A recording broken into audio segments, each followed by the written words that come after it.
Original, rogai por nós que recorremos a vós. Ó Maria, concebida sem pecado original, rogai por nós que recorremos a vós. Boa noite a todos. Louvado seja nosso Senhor Jesus Cristo. Meus irmãos, quero convidar vocês, quem trouxe a palavra de Deus, para que possamos pegar a Bíblia no livro do Gênesis, capítulo 3. Gênesis 3, versículo 14 e 15. Enquanto quem trouxe a palavra vai achando, lá primeiro livro da Bíblia, bem no comecinho. Eu só quero me apresentar, meu nome é Fábio, estou atualmente coordenando o grupo de oração do pastor aqui na cidade. Também sou casado, tenho 3 filhos, graças a Deus, e estamos aí buscando viver a santidade. A santidade é o objetivo, é a nossa meta, é buscar o céu realmente. É isso que a gente quer, cada vez mais amar o Senhor, cada vez mais procurar ter um amor muito grande pelo Senhor. Diz assim a palavra de Deus: Então o Senhor Deus disse à serpente: Porque fizestes isso, será maldita entre todos os animais e feras dos campos. Andarás de rastos sobre o teu ventre, e comerás o pó todos os dias da tua vida. Porém ódio entre ti e a mulher, entre a tua descendência e a dela.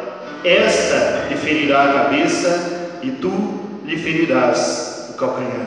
Palavra do Senhor. Meus irmãos, essa palavra aqui, ela é conhecida como proto-evangelho. O que significa isso, proto-evangelho? Significa que é o primeiro anúncio que nós temos na Bíblia sobre o evangelho, sobre a boa nova de Deus. Essa citação aqui, em que contexto que ela se dá? Que contexto que aconteceu isso, que Deus diz isso à serpente e à mulher? É no contexto, meus irmãos, do pecado original. Aqui nós estamos no livro do Gênesis, Esse termo Gênesis vem da palavra gen, que significa origem. E ali no capítulo 1 do livro do Gênesis nós vemos que Deus criou todas as coisas. E é interessante o livro do Gênesis, porque vai dizendo assim que Deus foi criando durante os 6 dias, e Deus viu que tudo que Ele criou era muito bom. E quando chegou o 6º dia, Deus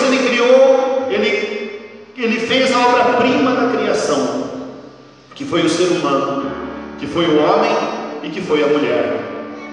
O capítulo 2 do livro do Gênesis, ele vai tratar mais sobre isso, sobre como o homem e a mulher viviam no paraíso, a criação da mulher, inclusive. E a palavra de Deus, ela nos diz isso, que Deus e o homem tinham uma intimidade muito grande. Por que Deus criou o ser humano? Deus criou o ser humano para que o ser humano pudesse viver junto de Deus, viver essa intimidade de Deus da sua forma infinita de amor, como Ele é. O amor de Deus que extravasa. O amor de Deus é algo que está sempre extravasando. E Deus, nesse amor infinito, Ele não conseguiu se conter, Ele começou a criar as coisas, e até que Ele chegou ao ponto máximo da sua criação, que foi o ser humano, criado à imagem e criado à semelhança de Deus. O ser humano, ele foi criado para ser amado, para viver junto de Deus. E o ser humano tinha uma intimidade muito grande com Deus, porque a palavra de Deus vai dizer assim lá no capítulo 3, que Adão e Eva, eles escutavam os passos de Deus no paraíso. Imaginou que intimidade? Escutavam Deus caminhando pertinho deles, viam o Senhor perto. Só que chegou um momento em que um anjo de Deus se rebela contra Deus. Um anjo de Deus, por orgulho, ele acaba se voltando contra O Padre Léo, falecido Padre Léo, fundador da comunidade de Betânia, ele diz assim que ele não tem dúvida de que o momento em que Lúcifer se rebelou contra Deus foi o momento em que Deus criou o ser humano. E Lúcifer, quando se revolta, quando se rebela contra Deus, ele é expulso do paraíso. E esse anjo, que era um anjo bom, que era um anjo de luz, ele se vira um anjo inimigo de tudo aquilo que é do Senhor, de tudo aquilo que é de Deus. Mas Lúcifer, ele sabia, ele sabe até hoje, que ele lutar contra Deus, ele sempre vai perder. Ele sabe disso. Então, como que o demônio e os demônios, porque Lúcifer não é o único, o livro do Apocalipse, no capítulo 12, vai dizer que ele arrastou com sua cauda 1/3 dos anjos do céu, das estrelas do céu, fala. Nós sabemos que ele não é o único, então o que esses demônios, no caso, o que eles tentam fazer? Eles não lutam contra Deus, porque eles sabem que se eles lutarem contra Deus, eles vão perder. A derrota é certa. Então o que o demônio faz? Para o demônio ferir o coração de Deus, o demônio, ele tenta nos separar de Deus, por meio do pecado. Vou repetir isso. O demônio sabe que ele não pode contra Deus, ele sabe disso. Então, para ele ferir o coração de Deus Pai, para ele ferir o coração do Filho, ele luta contra nós, para que nós sejamos afastados do Senhor. Mas aqui mesmo, quando o homem ele pecou, o homem e a mulher pecaram pela primeira vez, que foi o pecado original, foi o primeiro pecado, por isso o pecado das origens, que o demônio chegou para a mulher e disse: olha, se você comer do fruto dessa árvore, os seus olhos se abrirão, vocês serão como deuses. E a mulher, ela percebeu que aquele fruto era bom de comer. O demônio fez uma propaganda em cima, muito grande. E geralmente é assim que ele faz com o pecado. E a mulher foi lá e comeu e deu para o seu marido, que também comeu. E aí, quando eles comeram, seus olhos se abriram e eles ficaram com vergonha e perceberam que estavam nus, e quando escutaram os passos de Deus no paraíso, eles foram se esconder. E aí Deus percebe por meio disso que eles tinham desobedecido. E essa passagem que foi lida hoje, essa passagem ela vem justamente nesse contexto. No contexto de que mesmo quando o homem deliberadamente, livremente se afasta de Deus, Deus promete uma forma de se unir novamente ao ser humano. Porque Deus não criou o ser humano, o homem e a mulher, para viver afastado dele. Deus criou o homem e a mulher para viver junto de Deus. Muitas vezes as pessoas perguntam assim: mas por que tem tanto mal no mundo? Por que tem tanta morte? Por que tem tanto pecado? Por que tem tanto assassinato? Por que tem tanto roubo? É justamente porque as pessoas não se abrem para Deus. A culpa não é de Deus. Deus não criou a morte e Deus não criou o inferno. Quem criou a morte, quem criou o inferno foi o demônio. O demônio ele fez isso. O demônio ele fez isso, ele criou o inferno justamente para que aquelas pessoas que se afastassem de Deus fossem para lá.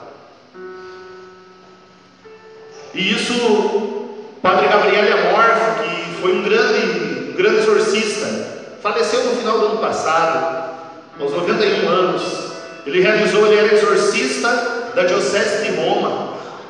Ele realizou mais ou menos, gente, pelo menos em torno de 80 mil exorcismos. 80 mil exorcismos.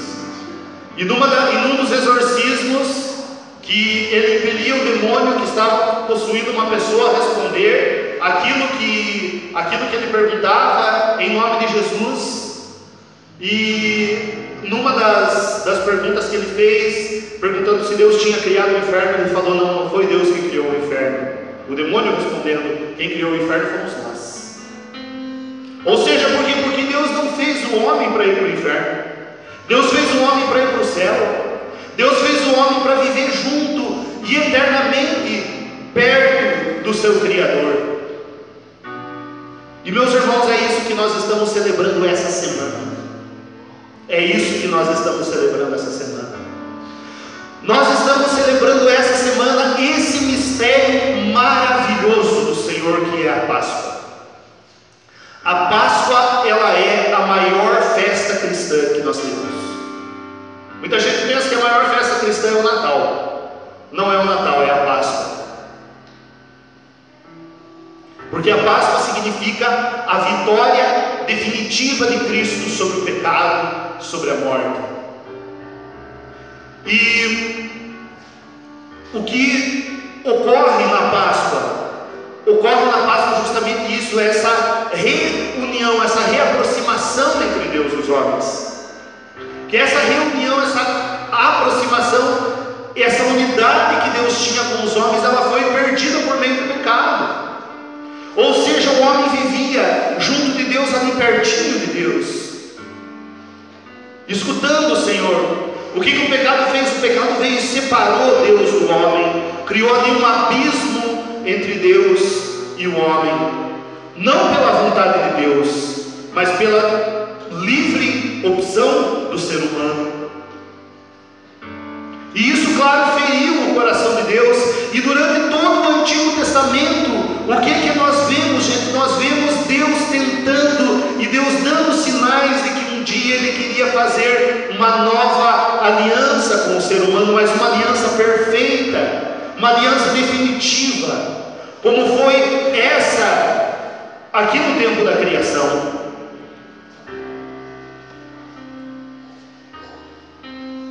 Como foi no tempo da criação. Se nós acompanharmos toda a história do Antigo Testamento, nós vamos ver vários sinais de Deus nisso. Vou citar para vocês alguns exemplos. Livro do Gênesis, capítulo 21 ou 22, que fala do sacrifício de Isaac. Quem conhece essa passagem? O sacrifício de Isaac. Abraão, que tinha um filho, e Deus pediu para que esse filho fosse sacrificado. Quem conhece? Levanta a mão. O que ocorre nessa passagem? Ele é um prenúncio da morte de Jesus. Gente, Abraão, você sabe quanto tempo Abraão demorou para ter um filho com a sua esposa Sara? O chamado filho da promessa? 100 anos. Abraão estava com 100 anos quando nasceu Isaac. Abraão viveu 171 anos.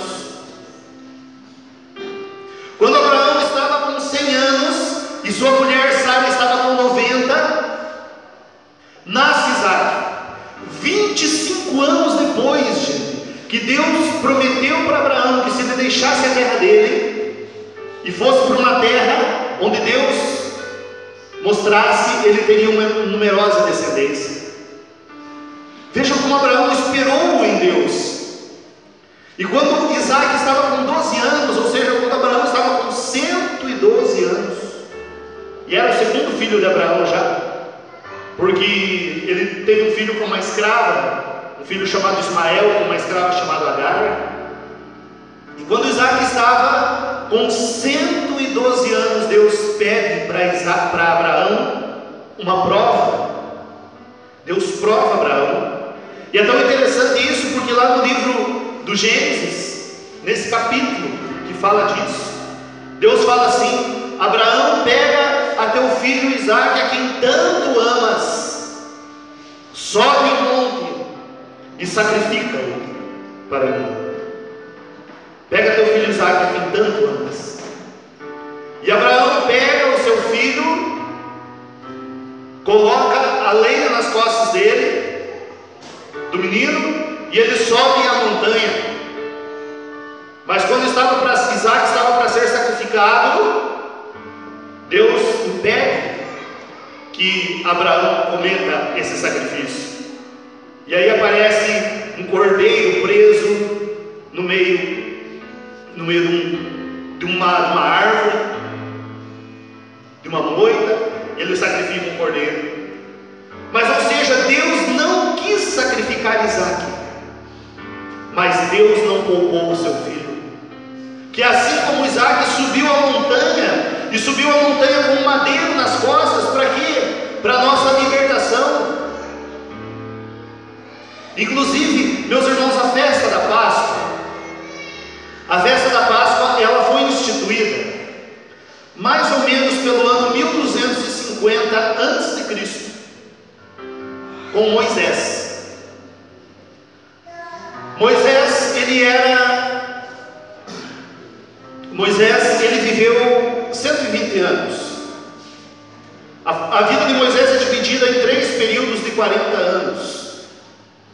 Os primeiros 40 anos de Moisés viveu junto da corte do faraó. Quando Moisés nasceu e era pequeno, os hebreus tinham se multiplicado muito no Egito. Eles estavam no Egito desde o tempo de José, que era bisneto de Abraão. Desde o tempo de José, há mais ou menos uns 400 anos antes de Moisés. E nesse episódio,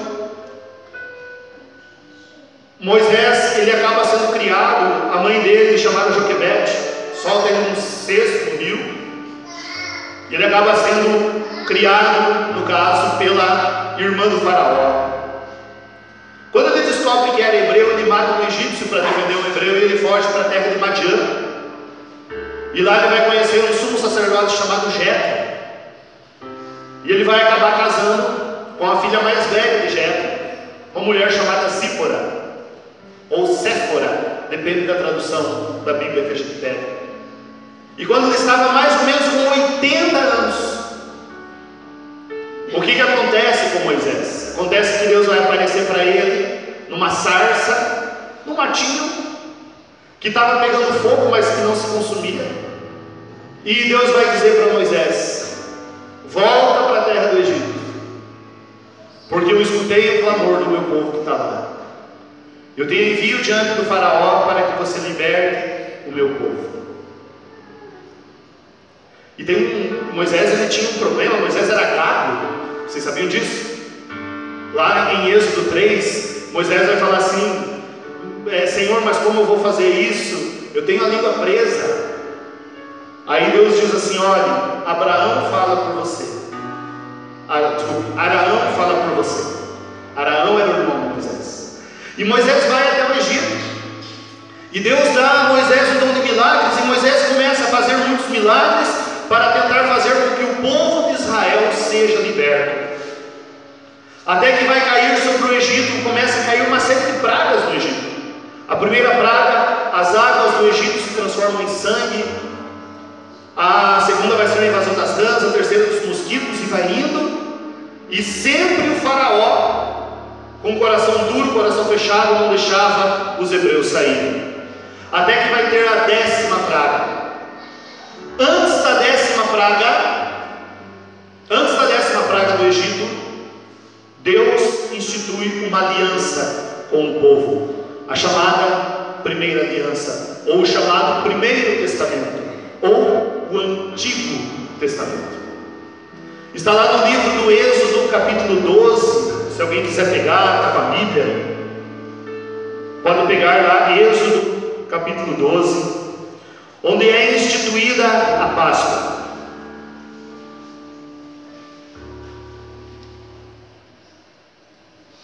E nessa 10ª praga,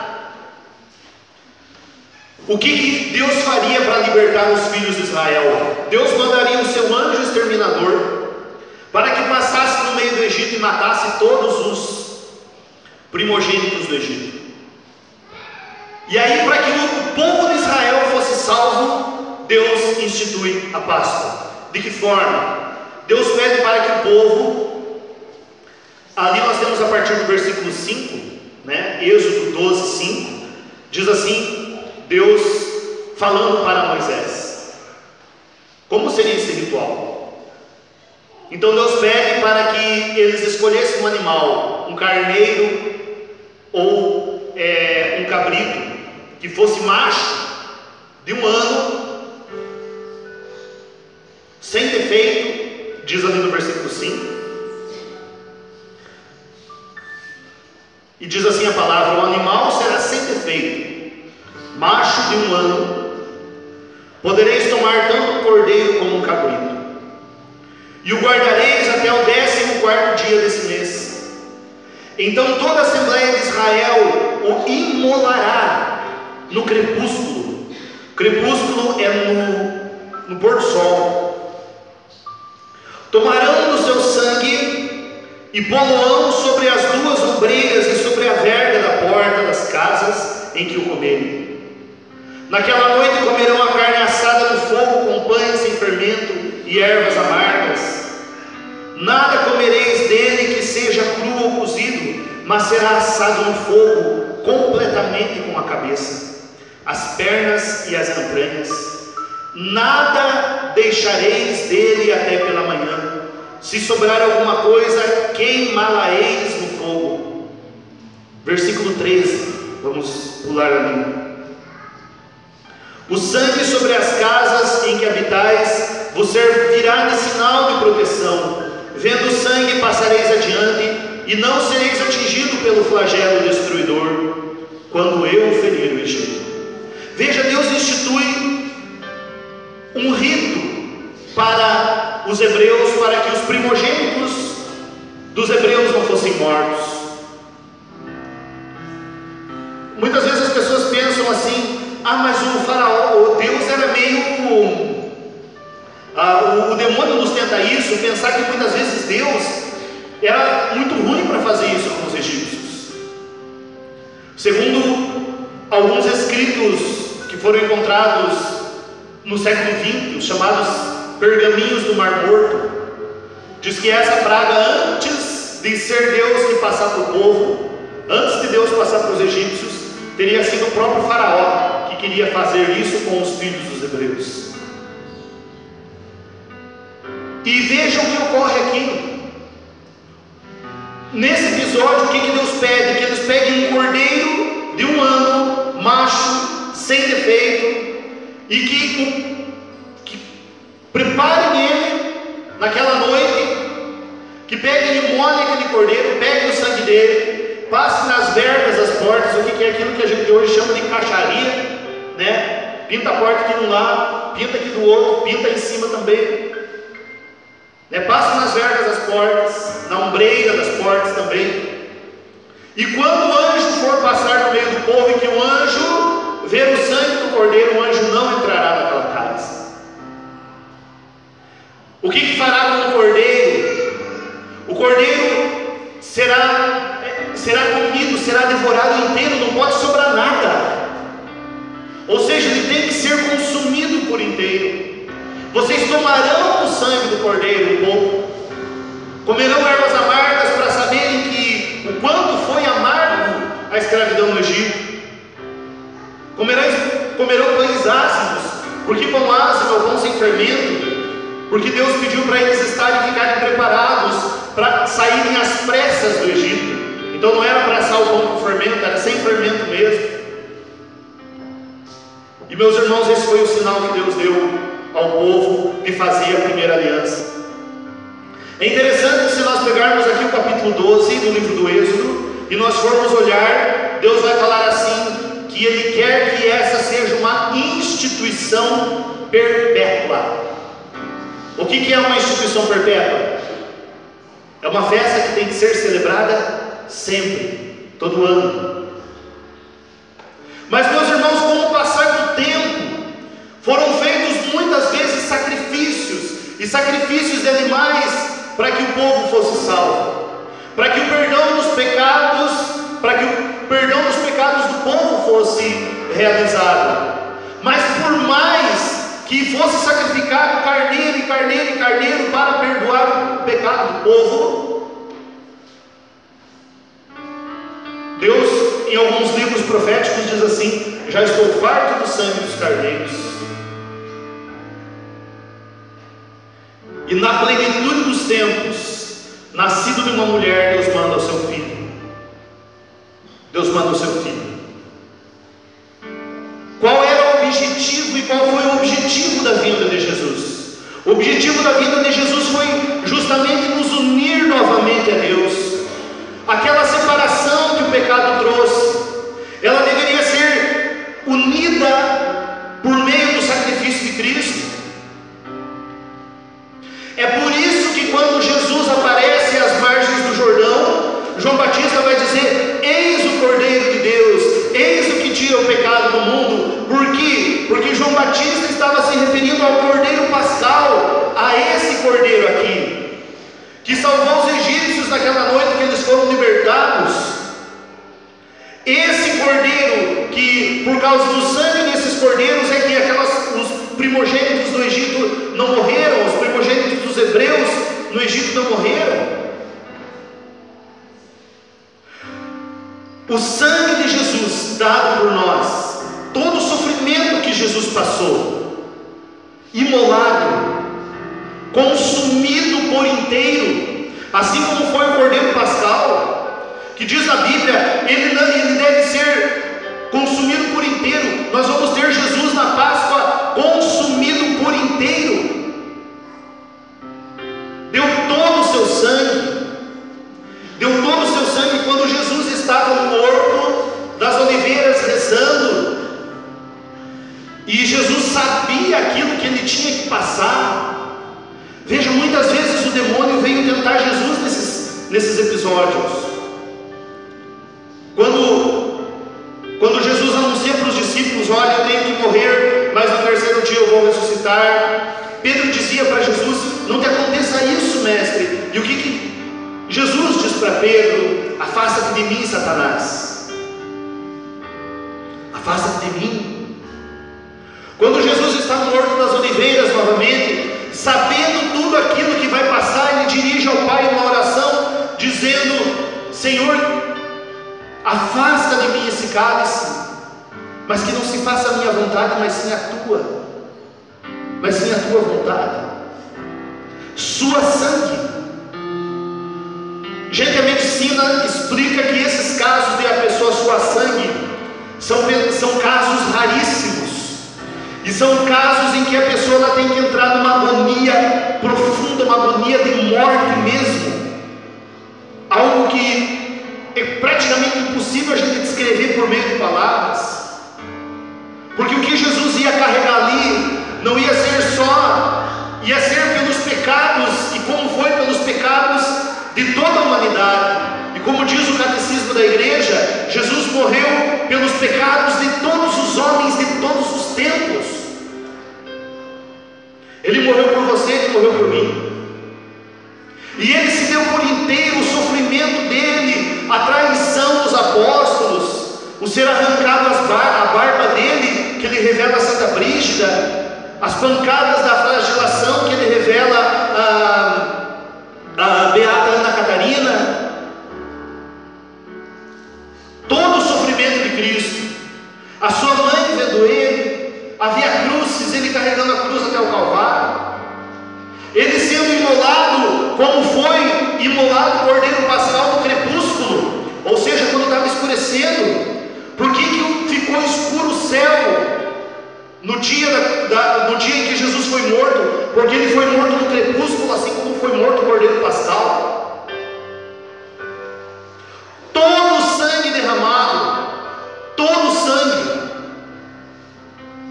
Quando Longino, o soldado romano, fura o lado direito de Jesus, transpassando a lança até o coração, e diz a palavra de Deus que jorrou sangue e água, né? Nós muitas vezes, quando vemos uma imagem de Cristo crucificado, como nós temos ali ao fundo, nós vemos ali como tem um pouquinho de sangue. Não, o jorrar o que é? É sair com força. É sair com força. E diz: jorrou sangue e água. Por que jorrou água? Porque não tinha mais sangue. Ou seja, esse cordeiro, o Cordeiro de Deus, ele se consumiu por inteiro, assim como o Cordeiro da primeira aliança. E por quê, gente? Por amor a você, para te salvar. que você não vá para o inferno, para que você vá para o céu, para que você seja salvo. João 3,17: com efeito, Deus não enviou o seu Filho ao mundo para condená-lo, mas para que o mundo seja salvo por ele. Só para encerrar e para que a gente possa rezar em cima disso. Imagine uma situação assim, meio tentando resumir essa história. Imagine uma situação mais ou menos nesse sentido, que você fez uma dívida impagável. Você fez uma dívida impagável com um cara que tem muito poder, que tem muito dinheiro, mas que ele cobra você, e se você não pagar, ele mata você. Ele mata, tortura, ele é extremamente violento. Aqueles que devem para esse sujeito rico, essas pessoas que devem e não pagam, todas são mortas, ninguém escapa. Ou seja, ele vai atrás e ele vai te matar. E ele é impiedoso. E você fez uma dívida com esse cara, e você não tem como pagar.